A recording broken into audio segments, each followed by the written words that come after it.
Welcome to the Justice Journal podcast. I'm Sacramento County District Attorney Anne Marie Schubert.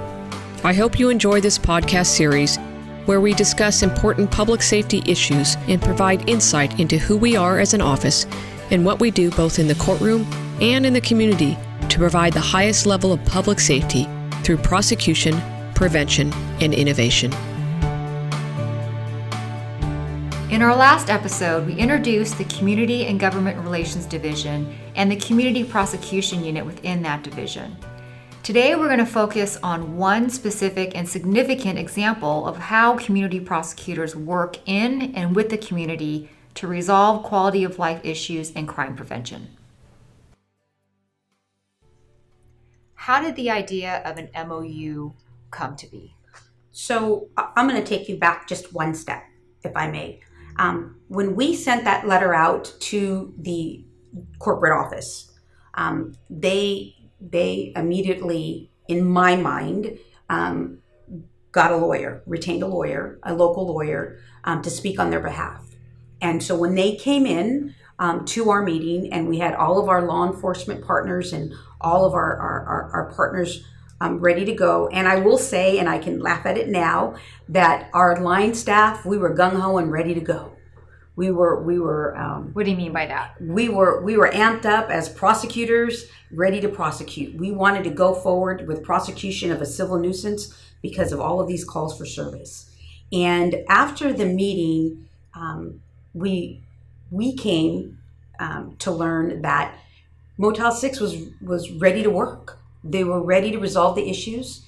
They were ready to get together and meet at an executive level to say, these are your concerns, what can we do and how can we fix it?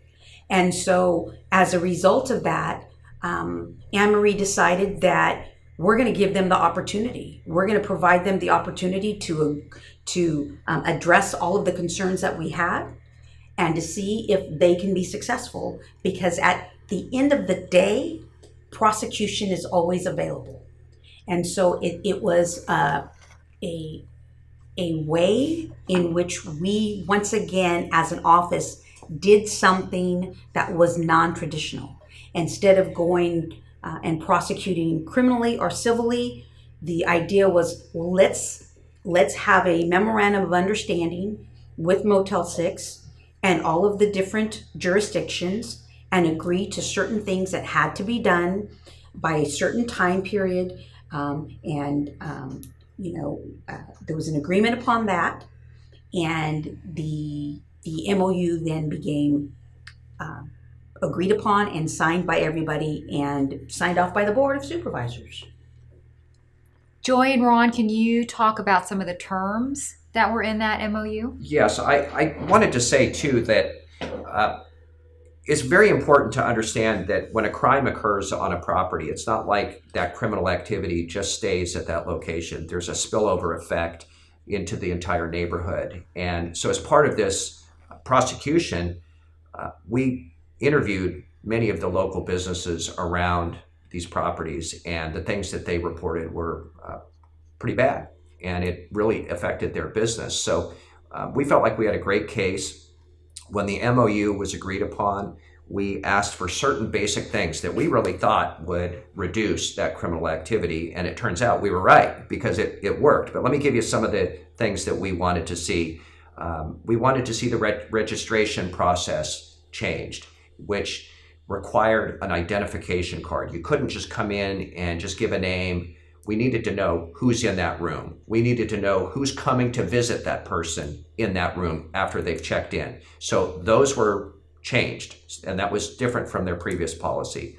We did... Let me stop you for a minute. Yes. Some people may go, well, why would you do that? Why do you need somebody's name and registration? That sounds like it's intrusive. But the concern that we had and our experience that we've had listening to the community and law enforcement and the cases that we've prosecuted is that we wanted to make sure children were safe.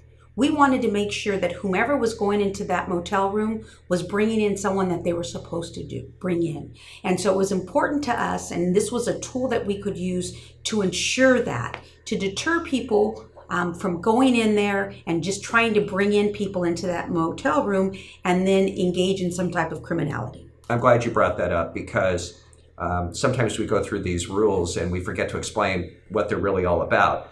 That obviously, for a normal person, going to a hotel and paying cash is not a big deal. But if you're coming to a hotel to commit prostitution or use drugs or sell drugs or commit a crime, you don't want to use your real name. So by forcing the individual to use their real name, we deter the criminal element from coming to that hotel in the first place. So the second thing we did is it's kind of a new science, crime prevention through environmental design.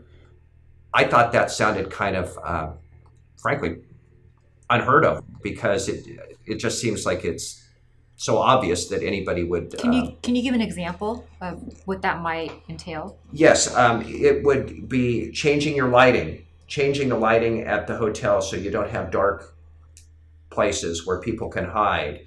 Cutting the bushes down. It's called the 2 and 6 foot rule, so it creates visibility. If you have ground cover, it should be 2 feet or lower.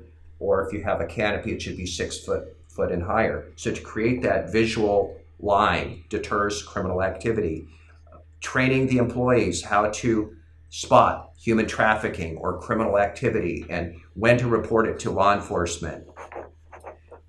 Basically, we were trying to get Motel 6 to control their property instead of having the Sacramento County Sheriffs and the Sacramento Police Department control their property. We wanted to free up the sheriffs and the police so that they can supervise the rest of the community. So that's what these terms were mainly dealing with. And one other big thing that I didn't mention is the parking lot must be controlled at the hotel level. And that starts from the front office. And that is done by making occupants at the hotel have a parking permit, which is a little ticket showing that they've registered in the room. And that's why that car is in the lot. So if you have other cars parking there that don't belong there, that's a pretty good indication that there's something nefarious going on. So the parking permitting process was an element of this. And we made them do that, and we made sure that the hotel would monitor their parking lot to be sure that there were no unmarked, unpermitted cars in that location. So it really starts controlling your parking lot and controlling the front office. And if you do those things, you control your rooms. And you control your rooms, you reduce crime. Makes sense. And the last thing that we thought was very, very, very important was security, and security 24/7. Because what you need to do in some environments that require change is that you have to change the environment. You have to make it so the bad guys don't want to go there. They will tend to go to the path of least resistance. So if you have a motel that is doing everything it needs to do, or any other business, then they're going to go somewhere else where they can engage in their crime and be ne'er-do-wells somewhere else. And so those were the types of things that were the basics of the MOU. And then there was one last thing that we felt that was very, very, very important, that really kind of is what CGR and community prosecution is all about as well, and that is community. And we were aware of individuals that had been victimized through human trafficking, and some customers have been victimized as a result of domestic violence. We saw youth that were impacted as well. And so we felt, our office felt, that it was very, very important that part of this MOU was Motel 6 giving back to the community. And frankly, they were very, very amenable to that. And they agreed and to provide $540,000 the first 2 years. It was a 5-year MOU, and the agreement was that if it was positive and if everybody was happy with respect to the MOU and things were being taken care of, that the 5 years would be reduced for every year that went well. The other thing that Motel 6 agreed to do was really to provide a security. So if something wasn't done, because at the beginning, you have to remember our boots on the ground lawyers were like, something needs to be done quick. We want to prosecute. We wanted to make sure, because we can't see the future, if they were going to do everything they said they were going to do. So there was really a security deposit in all of the jurisdictions. And they basically said, look, we'll put this money in there. And if there's a problem and you don't think that we're fixing it, pull the money out. And upon the termination of the MOU, they agreed, which was a total of $210,000, that when this MOU was terminated, that they would give that money into the trust and into the community. And so those were pretty much the basics of the MOU. And lastly, the one thing that Ron and Joy didn't touch on, and they were very much involved with, was what we would also do, and that was to provide training to the employees and the Motel 6 Corporation. And I can speak to that, because we did think that was a very important component of the MOU. It's not enough to do all of these rules and terms of an MOU unless we get buy-in from the employees. And so Motel 6 really, they bought into this, and they agreed to do a training for all of their employees, from managers to housekeepers to everybody on that property, to recognize what human trafficking is. Don't turn a blind eye. Don't just take your money at the front office and ignore that underage girl that went into room 202. So we brought in the sheriff, the police department, the district attorney's experts, and we presented a training to the employees on how to identify and how to prevent human trafficking. And I'm glad to report that we actually have had some very successful interventions done by employees at the hotel level that have prevented underage girls from being trafficked by pimps. And we're very, very proud of that. We've done multiple trainings. Every year we do a training for Motel 6. They bring in translators for their staff because they have a high turnover in staff. We felt it necessary to repeat that yearly. And these are Motel 6s throughout the county? Yes. And the other thing, that Motel 6 bought into this so much that we understand that they've even expanded this and are using this in other areas of the country. So it's really worked. Beyond the terms that you just talked about of the MOU, what else was a requirement that fell outside of Motel 6 property and procedures and those types of conditions? As Natalia said, we received money, and a large sum of money, from Motel 6 as part of this MOU, and it really was unprecedented. In the first year, we received $270,000 as part of the MOU. Second year, $270,000, and the third and final year, $210,000. And you'll ask, well, where did that money go?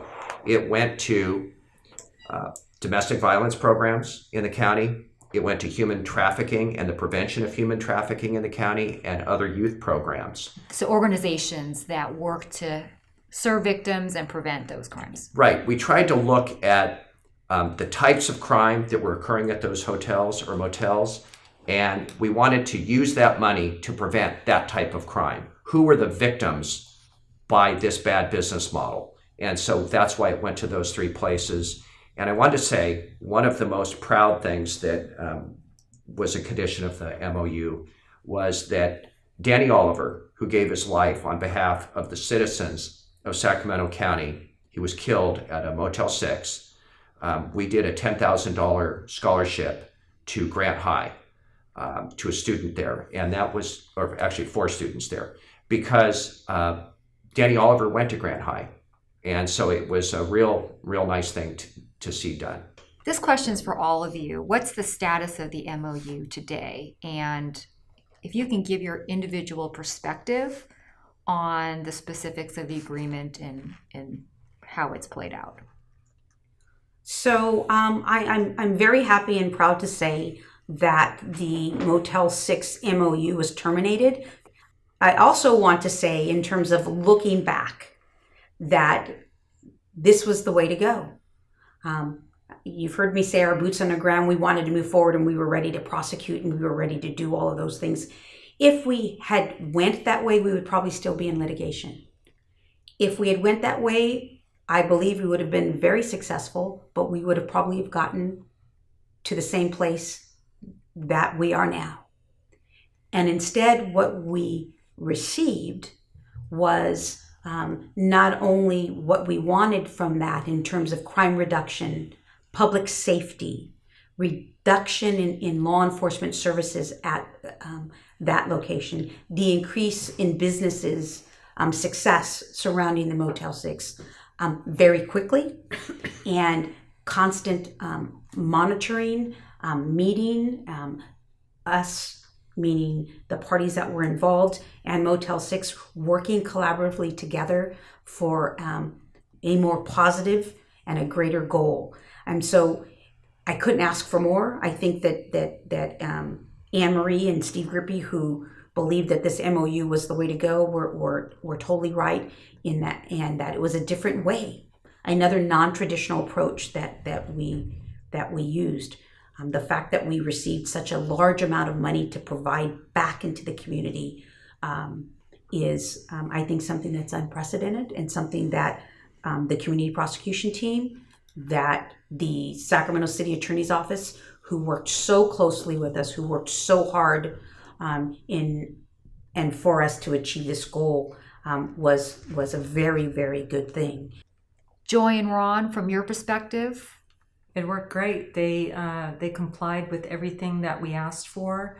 The community in the city and in the county, the cities and the counties are happy with the results of Motel 6. It no longer has the bad reputation that it had. Word on the street, we've heard from Deputy DA Sonia Satchel, who does trainings for human trafficking prevention, speaking to victims of that, have said they know not to go to Motel 6 anymore. And Ron? Yeah, there's been several kind of side benefits of the program, the MOU. We had worked closely with some of the businesses surrounding Motel 6, and I can tell you, night and day, they some of those businesses have even expanded. They no longer find condoms, use needles. They don't have criminal activity occurring when their businesses are closed. And the net benefit of the MOU has been wonderful to these businesses. And to pick up on what Joy said, we also heard from the sheriff that the word on the street was that the criminal element knew not to go to Motel 6 because they didn't like these rules, because it was really reducing the crime. And Motel 6 has really become a partner with us in this. They bought into this MOU. They really did a great job, and the calls for service to the Sheriff's Department have plummeted. They are far below what they were before. So there are a lot of unexpected benefits and relationships and things, it sounds like, that have come from this MOU that wasn't necessarily expected in the beginning.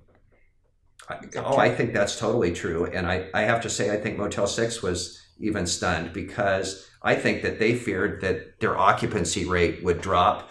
But in reality, their occupancy rate didn't. So it's a good business model. It was a good business model. And we've even heard from the regional manager that our Sacramento hotels have won some national awards because they have such great customer satisfaction. The Yelp reviews have improved. And I think Motel 6 is very happy that they did this. There's a conference of hotels that is held annually, and Motel 6 started participating in that, sharing their success and their changes with other motel owners in the region. So that's been a positive, totally unexpected consequence of the MOU. And Motel 6 has been and is now a community partner. They actually have a board member on the Family Justice Center. The Family Justice Center is basically a one-stop shop to help victims of domestic violence, elder abuse, human trafficking, and provide services to them at one location. And so it's very exciting to see how one business, one corporation was such a significant problem in our community, and how we were able to work together to turn that around. This was such a significant collaboration and a different way of doing business for the DA's office. Was there personally or professionally something that you took away from this experience and being a part of this agreement? I think it is the singularly most proud success that our unit has had. It really can't be overstated how many victims there were at these locations. And sometimes we lose sight of that because we talk of calls for service, but there's victims behind that. And so to reduce those calls for service from 5,300 down to something very, very reasonable, there's a lot less victims out there, and we're really proud of that. I really enjoyed working with the Sac City Attorney's Office. We work with the Rancho City Attorney, but Sac City attorneys, they do more civil prosecutions. We're criminal oriented, although our office does do civil prosecutions. Working with them and all the work that they did, helping us and being a partner with us was one of the best things that I enjoyed on this project. I think that the Motel 6, which we call the Motel 6 project or the MOU, is a glaring example of how we don't have to do things in the traditional way, how we can become very successful and get what we need to do in a non-traditional way, working with community and partners, coming to the table and getting something done. Any closing thoughts that you want to share that we haven't talked about today? So the Community Government Relations Division is a wonderful opportunity for our office, through our Speakers Bureau and through our other programs, to get out into the community, to be connected with the community. And on the converse, it's a great opportunity for the community to get to know our office as well. Too often, the community only hears one side or has a perception of what they believe of who we are and what we do. And the Community and Government Relations Division is always available to provide the community with an opportunity to get the full picture. And so I welcome folks to call. We're available. We can be reached online. We can be reached through our website. And so we would be more than happy to go out and share with folks who we are, what we do, and how we do it. My closing thought is that Joy and I both have been prosecutors for me, 24 years. And Joy, how long has it been? 28. 28 years. And I can say that in my career, working for this unit has been the greatest, most fulfilling experience of my prosecution life. So I'm real thankful that I got a chance to work on such a great case and make such an impact in the community. I love working in community prosecution.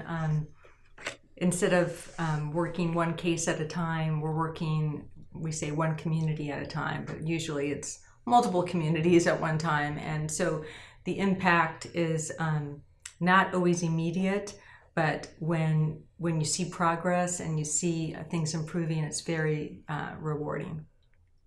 Great.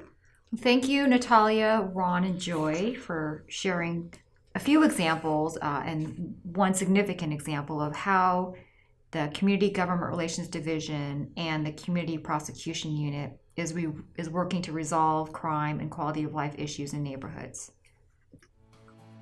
In our next episode, we'll have a conversation with Rochelle Ditmore from the City of Refuge, which is one of the organizations that receive funding from the Motel 6 Memorandum of Understanding. Thank you for listening, and I hope you enjoyed this episode. You can find all of the Justice Journal podcasts on our website at sacda.org, iTunes, Google Play, and YouTube.